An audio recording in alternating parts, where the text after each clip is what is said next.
Have you ever heard a song on the radio that you knew you had heard 100 times but couldn't quite remember the artist?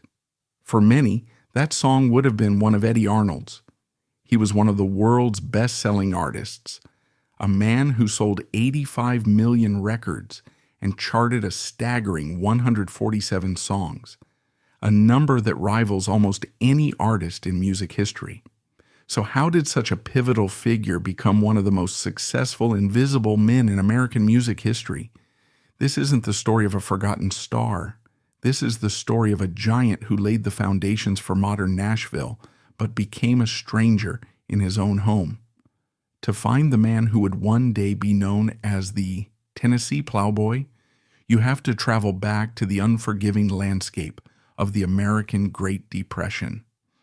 Richard Edward Arnold was born in 1918 on a sharecropper's farm near Henderson, Tennessee.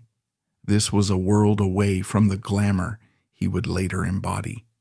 Life was a brutal, cyclical struggle, dictated by the seasons and the price of cotton. The Arnold family didn't have electricity or running water. Their world was lit by kerosene lamps and defined by the hard, physical labor of farming another man's land. Music in this environment was not a luxury. It was a necessity.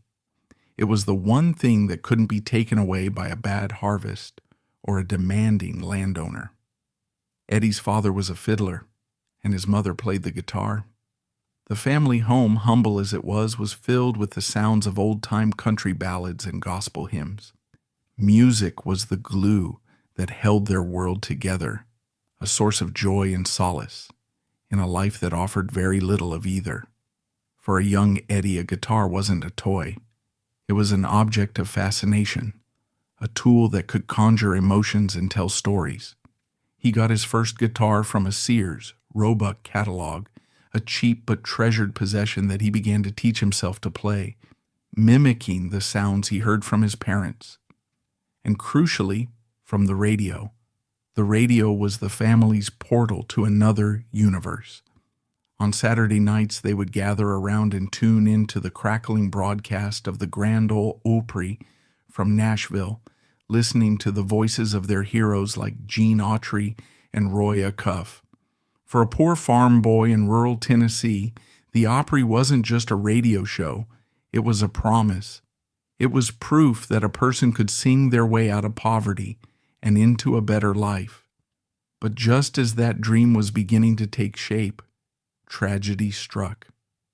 When Eddie was just 11 years old, his father died. The loss was devastating, not just emotionally, but economically. Without the family patriarchs, the Arnolds could no longer manage the farm. They lost everything. The bank foreclosed, and the family was forced to split up, going to live with various relatives. Eddie, now the man of the house in his own mind, dropped out of school to work full-time as a farmhand, literally following a mule and a plow to help his family survive. This moment, this traumatic loss of his father and his home, became the defining event of his life. It forged in him a relentless, all-consuming ambition. He wasn't just chasing a dream of singing on the Opry anymore. He was running from the ghost of poverty. He made a silent vow that he would never, ever be that poor again. This deep-seated fear of financial ruin would drive every decision he made for the rest of his life, shaping him into not just one of America's most successful singers, but also one of its most astute and calculating businessmen. The gentle, smooth-voiced crooner the world would come to know was born in the crucible of this childhood heartbreak. With the fire of his family's financial ruin fueling him, Eddy Arnold dedicated every spare moment to his music. After a back-breaking day of plowing, he would practice his guitar until his fingers were raw, his soft voice growing stronger and more confident. He started playing at local barn dances and picnics, any small gathering that would have him. He was shy and unassuming, but when he sang, people listened. His voice had a natural warmth and sincerity that connected with audiences who understood the hard-knock life he sang about. He eventually scraped together enough money to buy a slightly better guitar and began looking for opportunities beyond the local community. He landed a job at a small radio station in Jackson, Tennessee, where he earned a reputation as a dependable performer. This led to gigs with more established bands, and by the early 1940s, he had caught the attention of Pee Wee King, the band leader of the Golden West Cowboys and a regular on the Grand Ole Opry. Joining King's band was a major step up.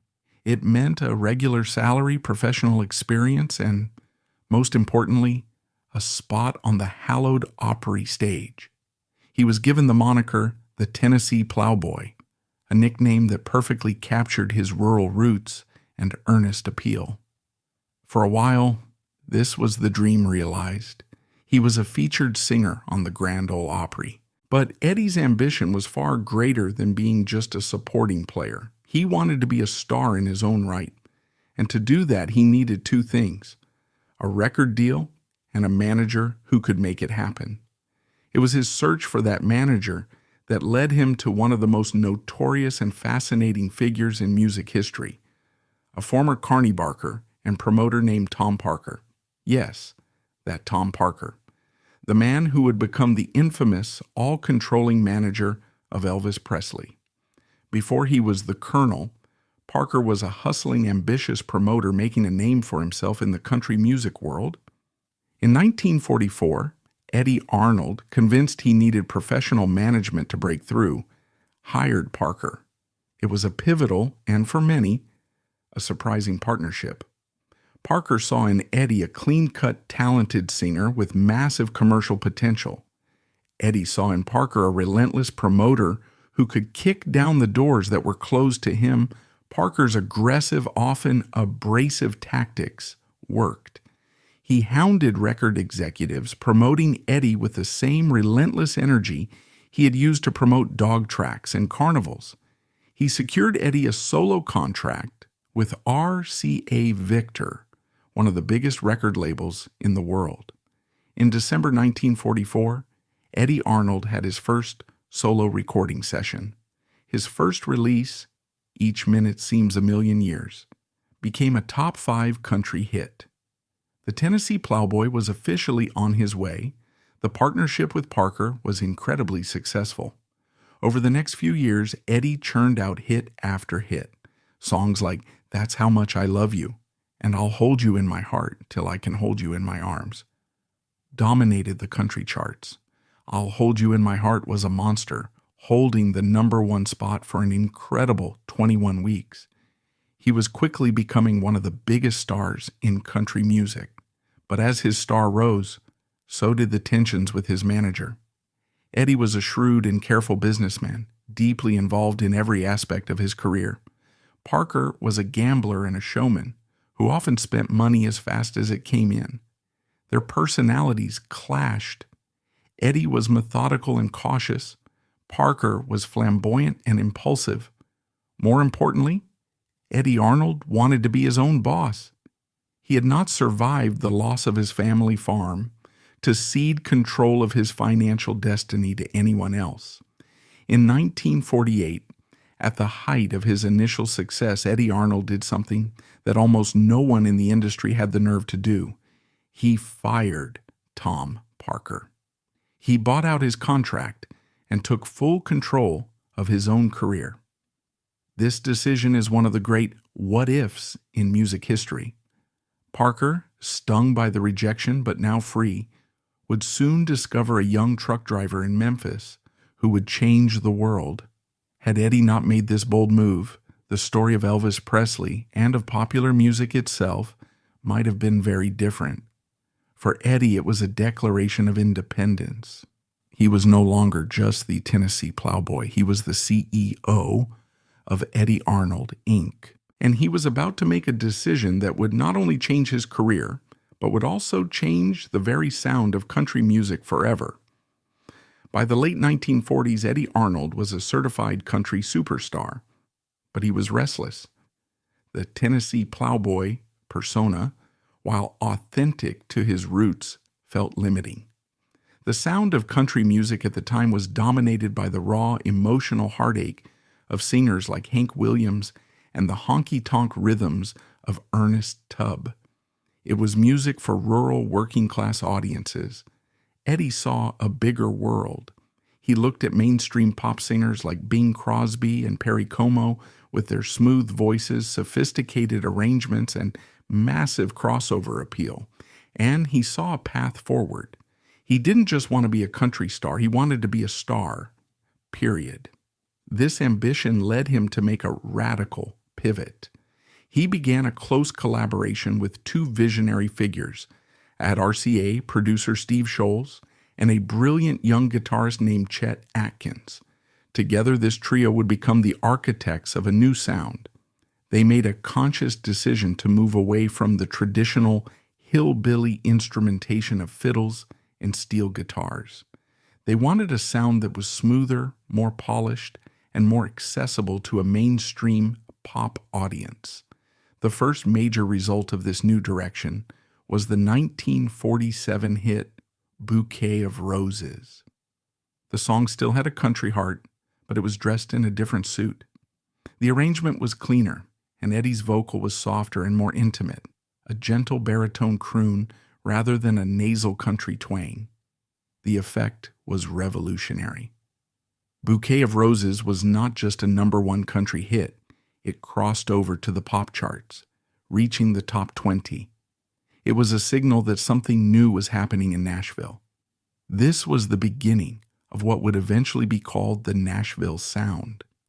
Over the next decade, Arnold, Atkins, and Scholes would perfect this formula.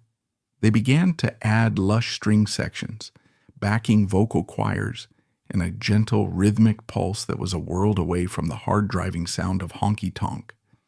Eddy traded in his cowboy boots and embroidered shirts for tuxedos and sport coats. He became the first country singer to regularly perform with symphony orchestras. The results were staggering. Throughout the 1950s and into the 1960s, he was an unstoppable force. He became one of the first country artists to successfully transition to television, hosting his own nationally syndicated show. He was a regular in Las Vegas, playing to sold-out showrooms filled with audiences who might never have listened to a traditional country radio station. The culmination of this transformation came in 1965 with the song Make the World Go Away. Produced by Chet Atkins, the recording was the absolute pinnacle of the Nashville Sound.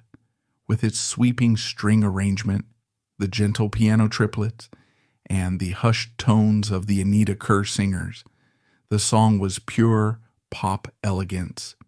Eddy's vocal performance is a masterpiece of understated emotion. He doesn't shout his pain, he whispers it. The song was a global smash hit. It reached #1 on the country charts, #6 on the Billboard Hot 100, and even topped the charts in the United Kingdom. Eddy Arnold was no longer a country singer. He was an international pop crooner who just happened to be from Tennessee. He had achieved a level of mainstream success that no country artist before him had ever imagined. He had built a musical empire by breaking all the rules, but in doing so, he had created a deep and lasting rift in the country music world, sparking a debate about authenticity and commerce that rages to this day. Eddy Arnold's unprecedented crossover success came at a price. While he was gaining millions of new fans in the pop world, he was alienating a significant portion of his original country audience. To the purists, the guardians of country music's traditional flame, Eddy's transformation was nothing short of a betrayal. This wasn't a scandal in the modern sense. There were no public feuds or tabloid headlines.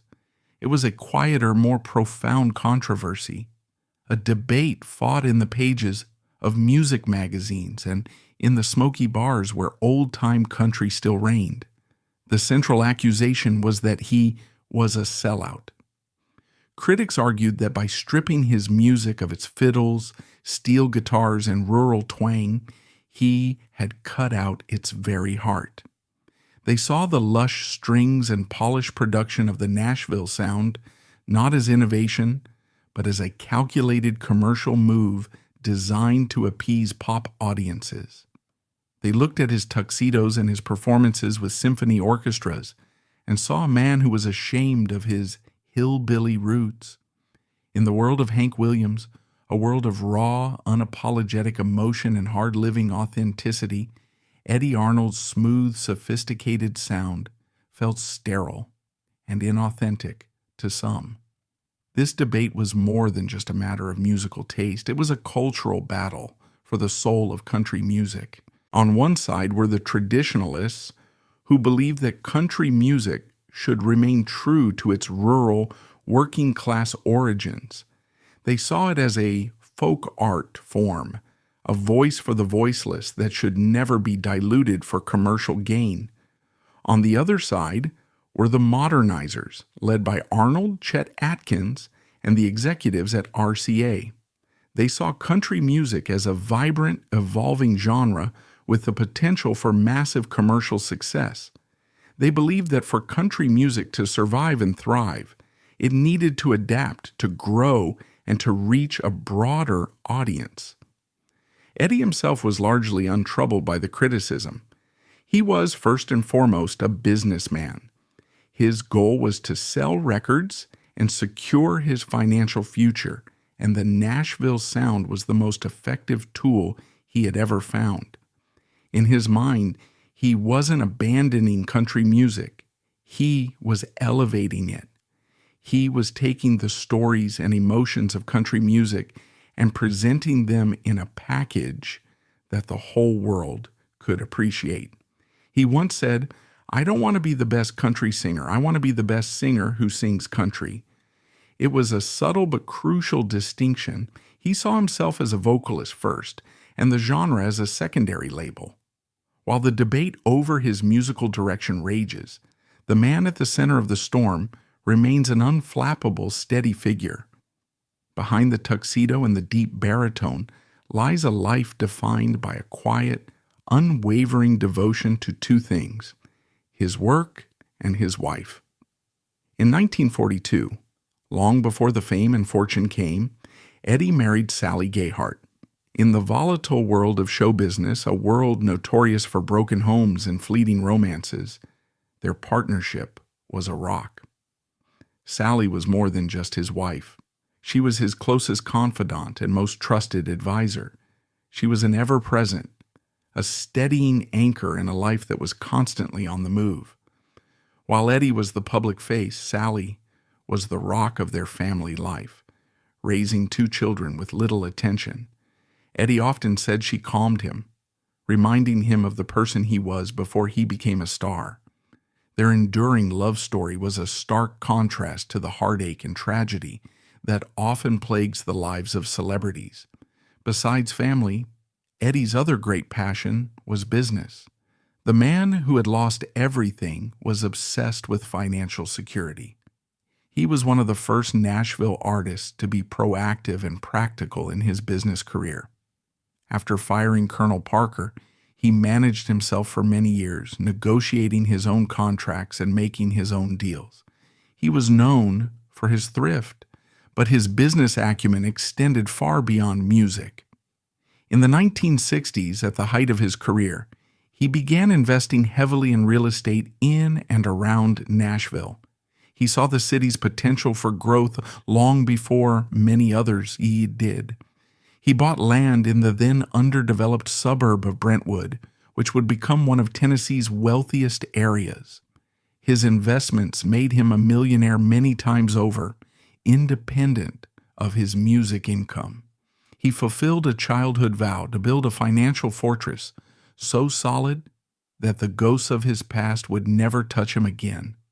This combination of personal stability and business acumen created a public image that was almost unique in country music. He was a gentleman. He was always well-dressed, always polite and professional. He saw his career not as an artistic adventure, but as a business to be managed with care and precision. The long twilight of Eddy Arnold's career is perhaps the most fascinating and meaningful part of his story. Unlike many stars who fade after a few years, Eddy's decline was a slow, graceful, and incredibly long process. He continued to have big hits well into the 1970s and even had a top 10 record in 1980, an incredible 35 years after his first chart success. He became a beloved elder statesman, a regular on television specials, and a revered member of the Grand Ole Opry. But the musical world he helped create had changed. The Nashville Sound, which had been revolutionary in the 1950s, was now considered the sound of the upper class. He was no longer a revolutionary, he was a monument. And this is where the great oblivion began. As new generations of artists and fans came to Nashville, Eddy Arnold's music began to be categorized as easy listening or countrypolitan. It was easy to listen to, it was professional, but it wasn't considered cool or authentic. His success and popularity paradoxically overshadowed his lasting legacy. He became so much a part of the mainstream that he was no longer considered a distinct artistic voice. He became an integral part of American popular culture, comfortable, familiar, and forgettable. And as it happened, Eddy Arnold died on May 8th, 2008, at a nursing home in Nashville, Tennessee, just a week before his 90th birthday. He died of natural causes, ending a life that spanned 89 years. His death came just 2 months after his wife of 66 years, Sally Gayhart Arnold, passed away in March of the same year. The loss of Sally was considered a great shock to Eddy. After her death, he fell at home and injured his hip. This physical and mental pain is said to have weakened his health in the final months of his life. His death, while not unexpected due to his advanced age, was a sad note, closing the story of a man who lived a full life and achieved everything he ever wanted.